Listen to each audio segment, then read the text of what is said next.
The Israeli society had surrounded itself with shields, with walls, not only physical walls, but also mental walls. I don't want to get into it because it's another lecture, but I'll just give the 3 principles which enable us Israelis to live so easily with this brutal reality. A, most of the Israelis, if not all of them, deeply believe that we are the chosen people. And if we are the chosen people, we have the right to do whatever we want. B, there were more brutal occupations in history. There were even longer occupations in history, even though the Israeli occupation gets to quite a nice record. But there was never in history an occupation in which the occupier presented himself as the victim. Not only the victim, the only victim around.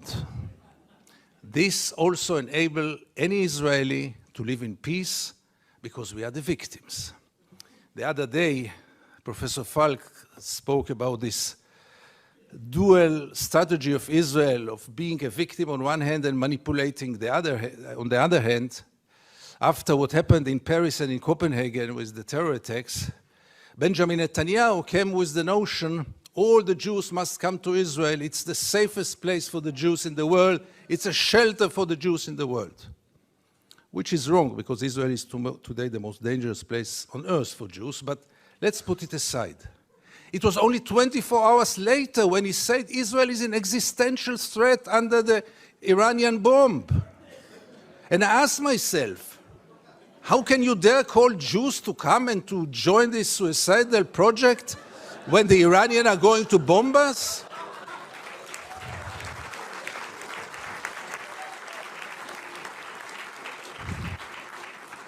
But in Israel, everything goes, and both declarations were accepted as the only truth. And here I get to the 3rd set of values which enable us Israelis to live in peace with the occupation. And this is maybe the most crucial one and the worst one. We say victimization, we say chosen people. When I say victimization, it goes without saying we have to mention the Holocaust and the unforgettable Mrs. Golda Meir that the American jury had exported to Israel. She said once, this unforgettable woman, that after the Holocaust, the Jews have the right to do whatever they want. But the 3rd set of values is the most dangerous one, and this is the systematic dehumanization of the Palestinians, which enable us Israelis to live in peace with everything, because if they are not human beings like us, then there is not really a question of human rights. And if you scratch under the skin of almost every Israeli, you will find it there. Almost no one will treat the Palestinians as equal human beings like us. I once wrote that we treat the Palestinians like animals, and I got so many protest letters from animal rights organizations. Rightly so. But by the end of the day, how many Israelis did ever try for a moment to put themselves in the place of the Palestinians for a moment, for one day? And I want to give you 2 examples which will demonstrate it. Many years ago, I interviewed then candidate for Prime Minister, Ehud Barak. And I asked him a question which I try to ask in any occasion. Mr. Barak, what would have happened if you would have been born Palestinian? And Barak gave me then the only honest answer he could give me. He said I would have joined a terror organization. What else would have he done? Would he become a poet? He doesn't know to write poems. Would he become a pianist? He's quite a bad pianist, and I doubt if he would have become a collaborator, because he is a fighter. And it became a scandal, because how can you dare to put Ehud Barak to think what would have happened if he would have become a Palestinian? And the second incident, briefly, Second Intifada, the city of Jenin, the most closed city in the West Bank, real total siege. I go out from Jenin, I come to the checkpoint, a Palestinian ambulance is parking there with the red lights. I stand after him. No cars can get out of Jenin in those days. No cars can get in. And I wait. The soldiers are playing backgammon in the tent. Usually I know myself.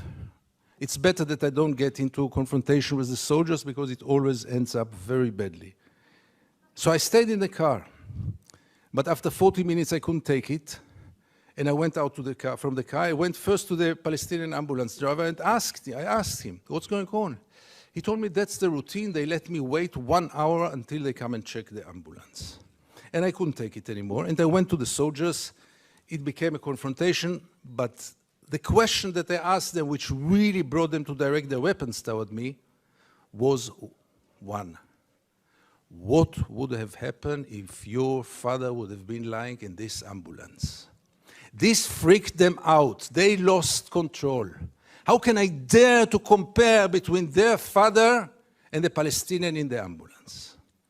And this set of beliefs that they are not human beings like us enable us Israelis to live in so much peace with those crimes, ongoing crime for so many years, with losing any kind of humanity, values. I heard today people talk about Jewish values.